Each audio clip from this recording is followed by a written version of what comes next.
নমস্কাৰ বন্ধুসকল, পুনৰ স্বাগতম জনাইছোঁ মোৰ অন্য এটি ভিডিঅ'লৈ। আৰু আপোনালোকে চাই আছে ঈশান ৰাজ। যিসকল নতুনকৈ আহিছে চেনেলত, ছাবস্ক্ৰাইব কৰি ল'ব।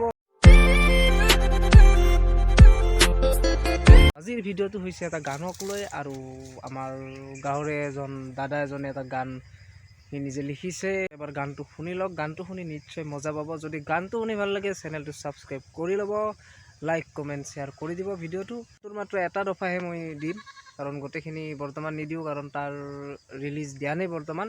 চ' শুনক।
আৰু বহুখিনি আছে, কিন্তু গানটো যিহেতু ৰিলিজ দিয়া নাই, মই মাত্ৰ এটা ফাঁকিহে মাত্ৰ দিছোঁ, আৰু গোটেই ৰেকৰ্ডিংখিনিও হোৱা নাই। এইখিনি হ'ল, ইয়াক মই খুজিলোঁ, সি মোক দিলে।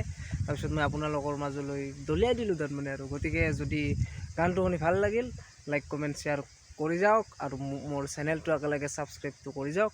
তো আজিলৈ এৰিছোঁ, বাই।